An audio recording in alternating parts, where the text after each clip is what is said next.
ಹಿಂದೆಯಿಂದ ಇದೆ ಸೇಮ್ ಗೆಜ್ಜೆ ಹಾಕಿ ಆಚೆ ಓಡುದು ಈಚೆ ಓಡುದು ಆಚೆ ಓಡುದು ಈಚೆ ಓಡಿದಾಗೆ ಶಬ್ದ ಬರ್ಲಿಕ್ಕೆ ಪ್ರಾರಂಭ. ಹಿಂದೆ ಬೆಳಗ್ಗೆ 5 ಕಾಲ ಆಗ್ಬೋದು. ಒಂದು ದಿವಸ ಏನಾಯ್ತು ಅಂತ ಹೇಳಿದ್ರೆ ಸೇಮ್ ಇದೆ ಬೆಳಕು ಹೇಳಿದ್ನಲ್ಲ, ನನ್ನ ಮಲಗುವ ಕೋಣೆಯ ಆಚೆ ಈಚೆ ಹೋಗ್ಲಿಕ್ಕೆ ಪ್ರಾರಂಭ ಆಯ್ತು, ಗೆಜ್ಜೆ ಶಬ್ದ ಕೇಳಲಿಕ್ಕೆ ಪ್ರಾರಂಭ ಆಯ್ತು. ದೈವದ ಇದಕ್ಕೆ ಹೋಗಿದ್ದೆ, ಅಲ್ಲಿ ದೈವ ಹಿಡಿದು ಎಳೆದೋಗಿ ದೀಪ ಇಡ್ತಿಯಲ್ಲ ಯಾಕೆ ನಿಲ್ಲಿಸಿದ ಅಂತ ಕೇಳಿ ನಮ್ಮನ್ನು ಕೇಳಿಸಿ. ಅದು ಒಂದೇಳು, ನಿನಗೆ ಹೆಸರು ತಂದು ಕೊಟ್ಟೆ, ಎಲ್ಲ ತಂದು ಕೊಟ್ಟೆ, ನಿನ್ನ ಒಂದು ರೋಮವನ್ನು ಯಾರು ಅಲ್ಲಾಡಿಸದ ಹಾಗೆ ಮಾಡಿದೆ, ಆದ್ರೆ ನೀನು ನನ್ನನ್ನು ಮರೆತೆ, ಆದ್ರೂ ನಿನ್ನ ಮೇಲೆ ಕೋಪ ಇಲ್ಲ, ನಿನಗೆ ನಾನು ಸೂಚನೆಯನ್ನು ಕೊಡ್ತಾ ಇದ್ದೇನೆ. ಆಮೇಲೆ ಮತ್ತೆ ಪ್ರಾರಂಭ ಮಾಡಿದೆ. ಅವರು ರಾತ್ರಿ ಹೊತ್ತು ಕಿಟಕಿ ಓಪನ್ ಮಾಡಿದಾಗ ಅವರ ಕಿಟಕಿ ಹೊರಗೆ ಕೇಳಲಿಕ್ಕೆ ಸ್ಟಾರ್ಟ್ ಆಯ್ತು, ಸೇಮ್ ಗೆಜ್ಜೆಯ ಶಬ್ದ. ತೆಗಿಯುವ ಅಂತ ಹೇಳಿದ್ರು, ದೇವರಿಂದ ಸಿಗೋಬ. ಅದಕ್ಕೊಬ್ರು ಹೇಳಿದ್ರು ಅದೆಲ್ಲ ತೆಗೆಯುದು ಬೇಡ ಹಾಗೆ ಅಂತೇಳಿ. ಅಷ್ಟೊತ್ತಿಗೆ 3 ಮುಸಿಮಿ ಬಿತ್ತು, ಇದ್ದದ್ದು 3 ಮುಸಿಮಿ ಬಿತ್ತು, ಗೋಣಿಯಲ್ಲಿ ತೂತಿಲ್ಲ. ಅವು ದೇವರೇ ಕೊಡ್ನಿ ಮಾರ ಅಂತ, ದೇವರು ಎಂಚಿನ ದೇವರ ಅಂಚ, ದೇವರು ಮತ್ತೆ ಗೊರಪ್ಪ್ಯಾರ ಅಂಚ ಅಂಚ ಅಷ್ಟೇ ಹೇಳುವಾಗ ಗೆಜ್ಜೆ ಸೌಂಡ್ ಕೇಳಿತ್ತು. ಮತ್ತೊಂದು ವಿಶೇಷ ಏನಂತ ಹೇಳಿದ್ರೆ, ಆ ಜಾಗದಿಂದಲೇ ಒಂದು ಕಪ್ಪೆ ಇವತ್ತಿಗೂ ನಾಗಬನಕ್ಕೆ ಸಂಜೆ ಕಡೆ ಹೋಗ್ತದೆ, ಬೆಳಗ್ಗೆ ರಿಟರ್ನ್ ಬರ್ತದೆ.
ನಮ್ಮ ತುಳುನಾಡು ಪನ್ನಗ ಅವು ನಮ್ಮ ದೈವಾರಾಧನೆ, ಭೂತಾರಾಧನೆ, ನಾಗಾರಾಧನೆ ಪನ್ಪುನಂಚಿನ ಒಂದು ಆರಾಧನೆ ಅದೊಂದು ಮಲ್ಲ ಮಟ್ಟಡು ನಮ್ಮ ತುಳುನಾಡದ ಜನಕ್ಕಲು ಮಲ್ತೊಂದು ಬರೋದಿಲ್ಲ. ಆಯ್ತೊಟ್ಟಿಗೆ ತುಳುನಾಡು ಪನ್ನಗ ಈ ನಮ್ಮ ಮಣ್ಣು ನಾಗಕ್ಕೆ ಸೇರಿದಿನ ಅಂಚಿನ ಪನ್ಪುನಂಚಿನ ನಂಬಿಕೆ, ಅಂಚಿನ ನಮ್ಮ ಭೂಮಿ, ನಮ್ಮ ಪರಿಸರ, ನಮ್ಮ ದೈವೋಲೆಗೆ ಸೇರಿದಿನ, ಭೂತಲೆಗೆ ಸೇರಿದಿನ ಪನ್ಪುನಂಚಿನ ನಮ್ಮ ನಂಬಿಕೆ. ಆ ನಂಬಿಕೆಗೆ ಇಂಬು ಕೊರಪುನಂಚಿನ ಅವೇತೋ ಘಟನೆ, ನೈಜವಾಯಿನಂಚಿನ ಘಟನೆ, ನೈಜವಾಯಿನಂಚಿನ ಕಾರಣಿಕ ಚಮತ್ಕಾರ ನಮ್ಮ ಕಣ್ಣ ದುಂಬುಗು ನಡತೊಂದೆಪ್ಪುಂಡು. ಐಕ್ ಪನ್ಪ ನಮ್ಮ ತುಳುನಾಡು ಪನ್ನಗ ಅವು ದೈವ ದೇವರನ ನಾಡು, ದೈವ ದೇವರನ ಬೀಡು ಪನ್ಪನಂಚಿನ ನಮ್ಮ ಪಾತೆರ ನಮ್ಮ ನಂಬಿಕೆ. ಆ ನಂಬಿಕೆಗ ನಂಬೋಲಿಗೆಗೆ ಇಂಬು ಕೊರಪನಂಚಿನ ಅವೇತೋ ಘಟನೆಗಳು, ಅವೇತೋ ಶಕ್ತಿ, ಅವೇತೋ ಕಾರಣಿಕ ಕತೆ ನಮ್ಮ ತುಳುನಾಡುಂಡು. ಅಂಚೆನೆ ಒಂಜಿ ಬಾರಿ ಪೊರ್ಲುದ ಕಾರಣಿಕದ ಕತೆನ ನಿಕಲ ದುಂಬಗ ದೀವೋಡು ಪಂದು ಈ ಕಲಿಯುಗಡ್ಲ ಅಂಚಿನ ಕಾರಣಿಕ ನಡಪುಂಡು. ದೈವಲಿನ ಶಕ್ತಿ ನಮ್ಮ ಕಣ್ಣ ದುಂಬಗ ಉಂಡು ಪನ್ಪುನಂಚಿನ ಈ ವಿಜ್ಞಾನ ಯುಗಟ್ಲ ಆ ಒಂದು ಉಂಡು ಪನ್ಪುನಂಚಿನ ನಂಬಿಕೆ. ಆ ನಂಬೋಲಿಗೆಗೆ ನಿಜವಾಯಿನಂಚಿನ ಒಂಜಿ ಶಕ್ತಿ ಸಾಕ್ಷಿ ಕೊರ್ಪುನಂಚಿನ ಒಂಜಿ ವಿಚಾರಲ ನಮ್ಮ ಕಣ್ಣ ದುಂಬುಗುಂಡು. ಅವು ಅಲ್ಪ ಮುಲ್ಪ ಆತಿನ ಓಲತ್ತು, ನಮ್ಮ ಗ್ರಾಮಡತ್ತು, ಹಳ್ಳಿಡತ್ತು, ನಮ್ಮ ಸಿಟಿಟೆ ಆತಿನಂಚಿನ ಘಟನೆ ಐತ ನಡುಟು ಕರ್ಗಂಡ ಕತ್ತಲೆದಾದೊಂಡು. ಆ ಕತ್ತಲೆಡ ಆಯಿನಂಚಿನ ರಕ್ತೇಶ್ವರಿ ಅಪ್ಪೆನ ದೈವದ ಕಾರಣಿಕ. ಆ ಕಾರಣಿಕ ವಾಟ್ಸಪ್ಡು, ಸೋಷಿಯಲ್ ಮೀಡಿಯಾಡು, ಇನ್ಸ್ಟಾಗ್ರಾಮ್ಡು ಬರೀ ಮಲ್ಲ ಮಟ್ಟಿಡ ವೈರಲ್ ಆದಿತ್ತು. ವೈರಲ್ ಆಯ್ಬೊಕ್ಕ ಅವೇತೋ ಜನ ನಮ್ಮ ತುಳುನಾಡದ ನಂಬಿಕೆ ಎತ್ತಿನಕುಲು, ನಂಬಿಕೆ ಇಜ್ಜನ್ನಕುಲು ಮಾತ ಚರ್ಚೆ ಮಲ್ತ.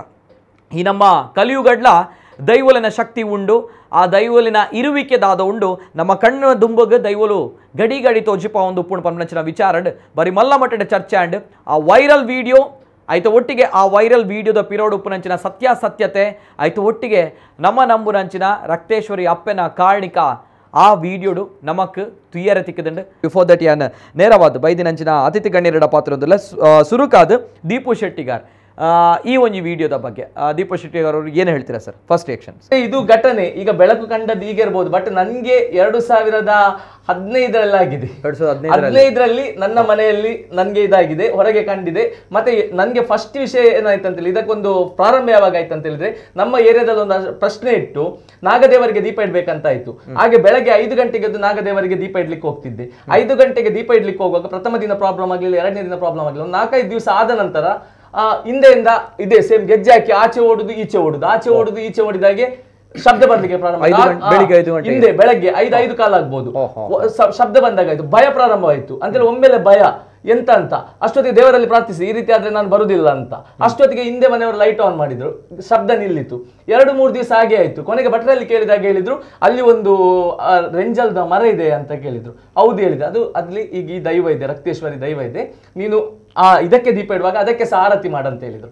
ಆದ ಕಾರಣ ನಾಗನಿಗೆ ದೀಪ ಇಡ್ಲಿಕ್ಕೆ ಹೋದ ನಾನು ಅಲ್ಲಿಗೆ ನಂತರ ಆರತಿ ಮಾಡ್ಲಿಕ್ಕೆ ಪ್ರಾರಂಭ ಮಾಡಿದ. ಅವತ್ತು ಶಬ್ದ ಇತ್ತು ಮರುದಿವಸ ಹೋಗುವಾಗ. ಮರಕ್ಕೆ ಆರತಿ ಮಾಡಿದ ಮರುದಿವಸದಿಂದ ಶಬ್ದ ನಿಂತೋಯ್ತು. ಮರಕ್ಕೆ ಆರತಿ ಮಾಡಿದ ನಂತರ ನಿಂತೋಯ್ತು. ನಂತರ ಅದಕ್ಕೆ ದೀಪ ಇಡ್ತಿದ್ದೆ, ಮರಕ್ಕೆ ಆರತಿ ಮಾಡ್ತಾ ಇದ್ದೆ, ಶಬ್ದ ಇಲ್ಲ. ಆಮೇಲೆ ಅದಕ್ಕಿಂತ ಮುಂಚೆ ಅದು ತಾನು ಇದ್ದೇನೆ ಎಂಬಂತ ಒಂದು ಇರುವಿಕೆ ಅನ್ನೋದು ಹೇಳಿಕೊಟ್ಟದ್ದು, ಅದು ತೋರಿಸಿಕೊಟ್ಟಿತ್ತು. ಆ ನಂತರ ಕರೆಕ್ಟ್ ಆಯ್ತು. ನಂತರ ನಂಗೆ ಮನೆಯ ಹಿಂದೆ ಮನೆಯವರಿದ್ರಲ್ಲ, ಅವರು ನಂಗೆ ಒಂದು ದಿವಸ ಬಸ್ಸಲ್ಲಿ ಸಿಕ್ಕಿದ್ರು. ಬಸ್ಸಲ್ಲಿ ಸಿಕ್ಕಿದಾಗ ನಾನು ಕೇಳಿದೆ, ತುಂಬಾ ಥ್ಯಾಂಕ್ಸ್ ಆಯ್ತಾ ಲೈಟ್ ಹಾಕಿದಕ್ಕೆ, ನಂಗೆ ಒಂದು ಭಯ ಆಗ್ತಿತ್ತು. ಅವರು ಹೇಳಿದ್ರು 15 ದಿವಸ ಮನೆಯಲ್ಲಿ ಇರ್ಲಿಲ್ಲ ಅಂತ ಹೇಳಿದ್ರು. ಸೀರಿಯಸ್? 15 ದಿವಸ ಮನೆಯಲ್ಲಿ ಇರ್ಲಿಲ್ಲ ಅಂತ ಹೇಳಿದ್ರು. ಅದು ಮತ್ತೆ ಅಷ್ಟಿದಾಯ್ತು. ಆದ್ರೆ ಒಂದು ಅವರ ಮೇಲೆ ಅದು ಮೊದಲೇ ಹೇಳ್ತಿದ್ರೆ ನೆಕ್ಸ್ಟ್ ಹೋಗ್ಲಿಕ್ಕೆ ಭಯ ಪಡುವಂತ ಒಂದು ಸಂದರ್ಭ ಇತ್ತು. ಈ ರೀತಿ ಆಗಿ ಮತ್ತೊಂದು ನಂದು ಸಹ ಕೆಲವು ಮಿಸ್ಟೇಕ್ ಇದೆ. ನಾವು ದೇವರುಗಳು ನಮ್ಗೆ ಸ್ವಲ್ಪ ಶಕ್ತಿ ಕೊಟ್ಟಾಗ ನಾವು ಮರೆಯುತ್ತೇವೆ, ಮಿಡ್ಲಲ್ಲಿ ನಾವು ಮರ್ತಿದ್ದೇವೆ, ಹೇಳ್ತೇನೆ.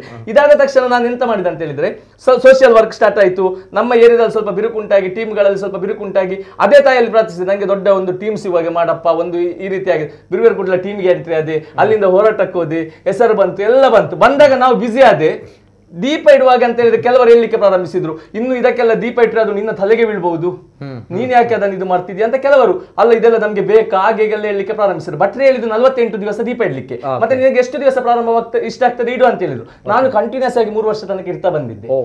3 ವರ್ಷ ಇಡ್ತಾ ಬಂದಿದ್ದೆ. ಮತ್ತೆ ಸಾಮಾಜಿಕ ಕಾರ್ಯದಲ್ಲಿ ಸ್ವಲ್ಪ ಬಿಸಿ ಆದಾಗ ನಾವು ಸ್ವಲ್ಪ ಇದಾದ ಕೂಡಲೇ ನಮ್ಗೆ ಅದು ಹೇಳ್ತಾರಲ್ಲ, ನಮ್ಗೆ ಅದಕ್ಕೆ ರಾತ್ರಿ ಬರುವಾಗ ಲೇಟ್ ಆಗುದು, ಬೆಳಗ್ಗೆ ಹೋಗ್ಲಿಕ್ಕೆ ಆಗುದಿಲ್ಲ. ಹಾಗೆ ಸ್ವಲ್ಪ ವರ್ಷ ನಿಲ್ಲಿಸಿದೆ. ನಿಲ್ಲಿಸಿದ ನಂತರ ಒಂದು ದಿವಸ ಏನಾಯ್ತು ಅಂತ ಹೇಳಿದ್ರೆ, ಸೇಮ್ ಇದೆ ಬೆಳಕು ಹೇಳಿದ್ನಲ್ಲ, ನನ್ನ ಮಲಗುವ ಕೋಣೆಯ ಆಚೆ ಈಚೆ ಹೋಗ್ಲಿಕ್ಕೆ ಪ್ರಾರಂಭ ಆಯ್ತು, ಗೆಜ್ಜೆ ಶಬ್ದ ಕೇಳಲಿಕ್ಕೆ ಪ್ರಾರಂಭ ಆಯ್ತು. ಒಂದು ದಿವಸ ಕೇರಳಕ್ಕೆ ನಮ್ಮ ಫ್ರೆಂಡ್ ಒಂದು ದೈವದ ಇದಕ್ಕೆ ಹೋಗಿದ್ದೆ. ಅಲ್ಲಿ ದೈವ ಹಿಡಿದು ಎಳೆದೋಗಿ ದೀಪ ಇಡ್ತಿಯಲ್ಲ ಯಾಕೆ ನಿಲ್ಲಿಸಿದ ಅಂತ ಕೇಳಿ ನಮ್ಮನ್ನು ಕೇಳಿತು. ಯಾಕೆ ಅವ್ರಿಗೆ ಏನಂತಲೇ ಗೊತ್ತಿಲ್ಲ ವಿಷಯ, ಯಾರಿಗೂ ಇಲ್ಲಿ ತನಕ ನಾನು ಈ ವಿಷಯವನ್ನು ಹೊರಗೆ ಹೇಳಿರ್ಲಿಲ್ಲ. ಯಾವಾಗ ಇಂತೆಲ್ಲ ಘಟನೆ ನಡೆದಿದೆ ಅಂತ ಆ ಸಮಯದಲ್ಲಿ ಯಾರಿಗೂ ಗೊತ್ತಿರ್ಲಿಲ್ಲ. ಯಾಕೆ ನಿಲ್ಲಿಸಿದೆ ಅಂತ ಕೇಳಿತ್ತು. ಅದಕ್ಕೆ ನಾನು ಹೇಳಿದೆ ಏನಂತ ಹೇಳಿದ್ರೆ, ಅಲ್ಲ ಅದು ನನಗೆ ದೀಪ ಇಡ್ಲಿಕ್ಕೆ ಊರಿನವರು ಹೇಳಿದ ಅಂತ ಕೇಳಿತು. ಅಂತ ಹೇಳಿದ್ರೆ ನನಗೆ ಊರಿನವರು ದೀಪ ಇಡ್ಲಿಕ್ಕೆ ಹೇಳಿದ ನಾಗದೇವರಿಗೆ, ಭಯವಾಗಿ ನಾನು ಆ ತಾಯಿಗೆ ಪೂಜೆ ಮಾಡಿದ್ದು. ಅದು ಒಂದು ಹೇಳಿದ್ರು, ನಿನಗೆ ಹೆಸರು ತಂದು ಕೊಟ್ಟೆ, ಎಲ್ಲ ತಂದು ಕೊಟ್ಟೆ, ನಿನ್ನ ಒಂದು ರೋಮವನ್ನು ಯಾರು ಅಲ್ಲಾಡಿಸದ ಹಾಗೆ ಮಾಡಿದೆ, ಆದ್ರೆ ನೀನು ನನ್ನನ್ನು ಮರೆತೆ, ಆದ್ರೂ ನಿನ್ನ ಮೇಲೆ ಕೋಪ ಇಲ್ಲ, ನಿನಗೆ ನಾನು ಸೂಚನೆಯನ್ನು ಕೊಡ್ತಾ ಇದ್ದೇನೆ. ಆಮೇಲೆ ಮತ್ತೆ ಪ್ರಾರಂಭ ಮಾಡಿದೆ.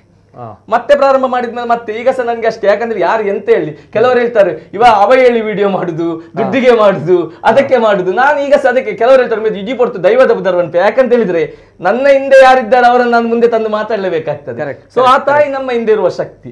ಸೊ ಅದನ್ನು ಇದು ಮಾಡ್ತಾ ಇದ್ದೆ. ನನ್ಗೆ ಆಗ್ಲೇ ಅನುಭವ ಬಂದಿದೆ. ಆದ್ರೆ ಒಂದು ಗಮ್ಮತ್ ಎಂತ ಅಂತ ಹೇಳಿದ್ರೆ, ಮನೆಯ ಹತ್ರದವರಲ್ಲಿ ಹೇಳಲಿಕ್ಕಲ್ಲ, ಪೊಕ್ಕಡೆ ಎಂತ ಆಗ್ತದೆ ಗೊತ್ತ, ಹೇಳಿದ ಒಮ್ಮೆ ಮಲ್ಲ ದೇವರನ್ನ ಭಕ್ತಿ ಬಂತು ಅದಪೋಹರ ಪಂಪಿ ನೋಡು ಅಂಚ ಇಂಚ ಅಂತ ಕಾಲಿನ ಒಂದು ಕೇಸರಿ ಇದು ಮುಂಡಾಕಿ ಬೆಳಗ್ಗೆ ಹೋಗುವಾಗ ಸಂಪ್ರದಾಯ ಉಂಟು. ಅಲ್ಲಿಗೆ ಹೋಗುವಾಗ ನಾವು ಹೊರಗೆ ಹೇಗಿರ್ಬೋದು, ಅದರ ಕ್ಷೇತ್ರಕ್ಕೆ ಹೋಗುವ ಸಂಪ್ರದಾಯ ಉಂಟು, ಪಾಲಿಸಿಕೊಂಡು ಹೋಗುವ ದೊಡ್ಡ ಸ್ವಾಮೀಜಿ ತರ ಹಾಗೆಲ್ಲ ಬರ್ತದೆ. ಅದು ಕಾಮನ್ ಅಂತ ಸಮಾಜ ಇದು. ಆಗಿರುವಾಗ ನಂಗೆ ಅದು ಭಯ ಆಯ್ತು ಹೇಳಲಿಕ್ಕೆ, ಒಂಥರ ಹೇಗೆ ಹೇಳುದಂತ. ಈಗ ಅದ್ರ ಕೆಲಸಗಳೆಲ್ಲ ಆಗ್ತಾ ಇರುವಾಗ ಅದ್ರದ್ದು ಬೇರೆಯವರಿಗೆ ಗೊತ್ತಾಯ್ತು. ಆಗ ನಮ್ಗೆ ನಾನಂತೆಲ್ಲ ಉಳಿದವರೆಲ್ಲ ಆಶ್ಚರ್ಯವಾಗಿ ನನ್ನ ಮನಸ್ಸಿನೊಳಗೆ ನಗಡುದು. ಯಾಕಂದ್ರೆ ನಮ್ಗೆ ಅನುಭವಕ್ಕೆ ಬಂದಿದ್ದ ಅನುಭವ ಆಗಿದೆ, ಉಳಿದವರಿಗೆ ಈಗ ಅನುಭವಕ್ಕೆ ಬರ್ತಿದೆ ಅಲ್ಲ ಅಂತ. ಹಾಗೆ ಆಯ್ತು. ಹಾಗೆ ಹೋಗಿ ಇದು ವಿಡಿಯೋ ಆಯ್ತು. ಇದು ವಿಡಿಯೋವನ್ನು ನಾನು ತೋರಿಸ್ಲಿಕ್ಕೋಸ್ಕರ, ಅವರಿಗೆ ತೋರಿಸಿ ಒಂದು ಇದು ಮಾಡ್ಲಿಕ್ಕೋಸ್ಕರ ರೆಕಾರ್ಡ್ ಮಾಡಿದ್ದು, ಹೊರತು ಬೇರೆ ಯಾವ್ದು ಸಹ ಉದ್ದೇಶ ಹಾಗೆ ಇರ್ಲಿಲ್ಲ.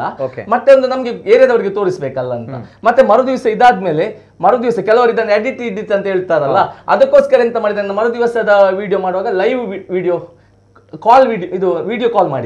ವಿಡಿಯೋ ಕಾಲ್ ಮಾಡಿ ಇವರಿಗೆಲ್ಲ ಕಾನ್ಫರೆನ್ಸ್ ಹಾಕಿದ್ದು, ವಿಡಿಯೋ ಕಾಲ್ ಹಾಕಿದ್ದೆ. ಲೈವ್ ಆಗಿ ನೋಡಿದ್ರು ಕೆಲವರು. ಯಾಕಂತ ಅದು ಎಡಿಟ್ಗೆ ಚಾನ್ಸ್ ಇಲ್ಲ, ಅದಕ್ಕೋಸ್ಕರ ಮಾಡಿದೆ. ಯಾಕಂತ ಹೇಳಿ ಯಾರಿಗೆಲ್ಲ ಮಾಡಿದ್ರಿ? ಇವರಿಗೆ ಮಾಡಿದೆ. ಅಂದ್ರೆ ರಾತ್ರಿ ಅದು 12:50 ನಂತರ ಮಲಗಿರ್ತಾರೆ. ನನ್ಗೆ ಅಂತ ಹೇಳಿದ್ರೆ ಆ ಪ್ಲೇಸ್ ಅಲ್ಲಿ ಫಸ್ಟ್ ಇವರಿಗೆ ಇದು ಮಾಡ್ಬೇಕಂತ ನಂಬಿಸ್ಬೇಕು. ಅಂದ್ರೆ ಒಬ್ರು ನಂಬಿಕೆ ಬರುವಾಗ ಫಸ್ಟ್ ಇವರಿಗೆ ಬರ್ಬೇಕಂತಿತ್ತು. ಯಾಕಂತ ಹೇಳಿದ್ರೆ ಆ ಪ್ಲೇಸ್ ಅಲ್ಲಿ ಒಬ್ರು ಯಾವ ವ್ಯಕ್ತಿ ನಂಬಿದ್ರೆ ಉಳಿದವರಿಗೆ ನಂಬಿಕೆ ಬರ್ತದೆ ಅಂತ ಹೇಳಿದ್ರೆ ನಮ್ಗೊಂದು ಇರ್ತದಲ್ಲ, ಅದು ಕರೆಕ್ಟ್. ಇವರಿಗೆ ಬಂತು. ಇವ್ರು ಬಂದ್ಮೇಲೆ ಅದೇ ಗೆಜ್ಜೆ ಶಬ್ದ ಒಬ್ರು ಬೆಳಗ್ಗೆ ನೋಡಿದ್ರು. ಬೆಳಗ್ಗೆ ನೋಡಿ ಇಂಚಲ ಉಂಡ ಅಂತ ಹೇಳಿದ ಜನ ನಮ್ಮ ಮನೆ ಹತ್ರ ಮೇಲೊಬ್ರು ಇದ್ದಾರೆ. ಅವರು ರಾತ್ರಿ ಹೊತ್ತು ಕಿಟಕಿ ಓಪನ್ ಮಾಡಿದಾಗ ಅವರ ಕಿಟಕಿ ಹೊರಗೆ ಕೇಳಲಿಕ್ಕೆ ಸ್ಟಾರ್ಟ್ ಆಯ್ತು, ಸೇಮ್ ಗೆಜ್ಜೆಯ ಶಬ್ದ. ಮತ್ತೊಂದು ವಿಶೇಷ ಏನ್ ಗೊತ್ತಾ, ಇದು ಮತ್ತೊಂದು ಅನುಭವಕ್ಕೆ ಬಂದಿದೆ, ಅದು ಹೇಳ್ತೇನೆ. ಇದು ಸ್ಟಾರ್ಟಿಂಗ್ ಆದ ಒಂದು ದಿವಸ ಫಸ್ಟ್ ಗೆಜ್ಜೆ ಶಬ್ದ ಸಾರ್ವಜನಿಕವಾಗಿ ಗೊತ್ತಾದ ಒಂದು 3 ವರ್ಷದ ಮೊದಲೇ. 3 ವರ್ಷದ ಮೊದಲು ನಾವೊಂದು ಪೂಜೆಯ ಕೆಲಸ ಮಾಡ್ತಿದ್ದೆವು.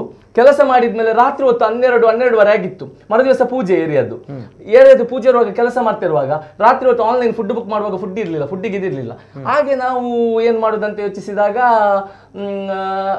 ಮುಸಂಬಿ ಇತ್ತು ದೇವರಿಗೆ ಇಟ್ಟದ್ದು, ಇದು ತಂದದ್ದು ಮರುದಿವಸ ಪ್ಯಾಕ್ ಮಾಡುದು, ಅದನ್ನು ತೆಗಿಯುವ ಅಂತೇಳಿ. ದೇವರ ಕೆಲಸ ಮಾಡುದಲ್ಲ, ಹಸಿವು ಸಾಕ್ತೊಂಡು ಎಂತ ಸಹ ತಿಂದಿರ್ಲಿಲ್ಲ ನಾವು ಸಂಜೆಯಿಂದ, ತೆಗಿಯುವ ಅಂತ ಹೇಳಿದ್ರು. ದೇವರಿಂದ ಸಿಗೋ ಅದಕ್ಕೊಬ್ರು ಹೇಳಿದ್ರು ಅದೆಲ್ಲ ತೆಗೆದು ಬೇಡ ಹಾಗೆ ಅಂತೇಳಿ. ಅಷ್ಟೊತ್ತಿಗೆ 3 ಮುಸಿಮಿ ಬಿತ್ತು. ಇದ್ದದ್ದು 3 ಮುಸಿಮಿ ಬಿತ್ತು, ಗೋಣಿಯಲ್ಲಿ ತೂತಿಲ್ಲ. ಇದೊಂದು ಆಶ್ಚರ್ಯ ಕೇಳ್ಬೇಕು. ಮುಸಂಬಿ 3 ಸಹ ಹಣ್ಣಾದದ್ದು. ನಂತರ ತಿಂದಾಗ ಫ್ರೆಂಡ್ ಅಂತ ಹೇಳಿದ್ರು ಒಬ್ಬನ ಹತ್ರ, ಅವು ದೇವರೇ ಕೊಡ್ನಿ ಮಾರ ಅಂತ. ದೇವರೇ ಎಂಚಿನ ದೇವರಂಚ ದೇವರು ಮತ್ತೆ ಗೊರಪ್ಪಾರ ಅಂಚ ಅಷ್ಟೇ ಹೇಳುವಾಗ ಗೆಜ್ಜೆ ಸೌಂಡ್ ಕೇಳಿತ್ತು. ಗೆಜ್ಜೆ ಸೌಂಡ್ ಕೇಳಿದಾಗ ಅವ ಬೋಟ್ ಗೆದ್ದ. ಅವ ಇವತ್ತಿಗೂ 12:30 ಮೇಲೆ ಪೂಜೆ ಅಲ್ಲಿ ನಿಲ್ಲಿಕ್ಕೆ ಕೇಳುದಿಲ್ಲ. ನಾನ್ ಪೋಪೆ ಎಂಕ್ ನಿದ್ರೆ ಬರ್ಪು ನಾನ್ ಜೊಪ್ಪೆ ಅಂತ ಹೇಳಿದ್ರೆ ಅದೊಂದು ಭಯ ಅವತ್ತಿದಾಗಿದೆ ಅವನಿಗೆ. ಅಂದ್ರೆ ಅದು ಆ ವರ್ಷ ನೆಕ್ಸ್ಟ್ ವರ್ಷ ಪೂಜೆ ದಿವಸ ಅನುಭವ, ಈ ರೀತಿ ಎಲ್ಲ ಅನುಭವಗಳಾಗಿದೆ. ಓಕೆ, ಇದು ಮಾಡಿರುವಂತಹ ವಿಡಿಯೋ ಸರ್ ದೀಪು ಅವರು ಯಾವಾಗ ಮಾಡಿರುವಂತ ವಿಡಿಯೋ?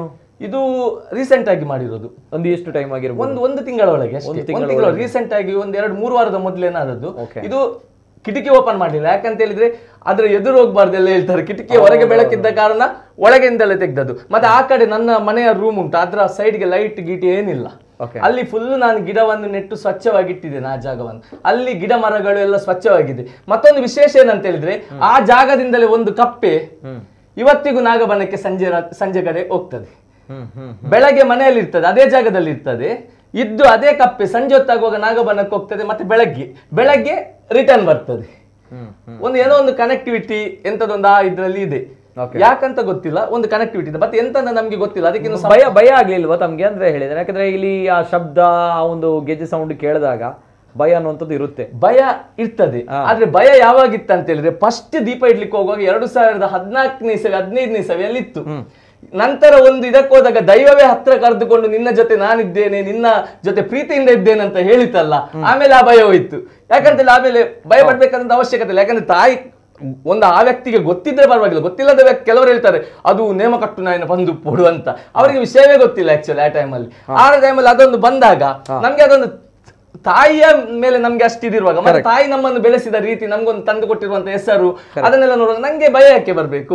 ಮತ್ತೊಂದು ನಾನು ಪ್ರಾರ್ಥಿಸಿದ ಅಷ್ಟೇ. ಯಾಕಂದ್ರೆ ಕೆಲವರು ಭಯ ಆಗುದು, ಯಾಕಂದ್ರೆ ಕೆಲವರು ಹೇಳ್ತಾರೆ ದೈವದ ಹಾಗೆ ಎದುರೆಲ್ಲ ಹೋಗ್ಬಾರ್ದು, ಎದುರು ಹೋದ್ರೆ ಅದೊಂದು ಭಯ ಆಗ್ತದೆ. ಅದಕ್ಕೆ ಸಾಹಸ ಮಾಡ್ಲಿಕ್ಕೆ ಹೋಗ್ಲಿಲ್ಲ. ಯಾಕಂದ್ರೆ ನಾನು ಆಗಸ ಪ್ರಾರ್ಥನೆ ಮಾಡಿದಷ್ಟೇ ದೇವರಲ್ಲಿ, ದೇವರೇ ಇದರಲ್ಲಿ ಬೇರೆ ಎಂತ ಸೆಲ್ಲ, ನಿನ್ನನ್ನು ನಂಬಿಕೆ ಇಟ್ಟು ಇದು ಮಾಡಿದ್ದೇನೆ, ದಯವಿಟ್ಟು ಇದನ್ನು ತಪ್ಪು ತಿಳಿಯುದು ಬೇಡ ಅಂತ. ಈಗ ಸಹ ನಾನು ಹೋದಾಗ ಅದಾದ್ಮೇಲೆ ಸಹ ನಾನು ದೇವರ ಮುಂದೆ ಕೂತ್ಕೊಂಡು ಪ್ರಾರ್ಥಿಸಿದ್ದೇನೆ, ಹೇಳಿದ್ದೇನೆ ಹೀಗೆ ಏನಾದ್ರು ತಪ್ಪಾದ್ರೆ ಇದು ಮಾಡಂತ. ಯಾಕಂತ ಹೇಳಿದ್ರೆ ಅದನ್ನು ನಾವು ಪರಿಶೀಲಿಸುವಂತ ಅವಶ್ಯಕತೆ ನಮ್ಗೆ, ಯಾಕಂದ್ರೆ ಇದನಿಗೆ ಊರಿಡಿ ಹೇಳ್ಕೊಂಡು ಬರ್ಬೇಕಂತ ಅವಶ್ಯಕತೆ ನಮ್ಗೆ ಇರಲಿಲ್ಲ.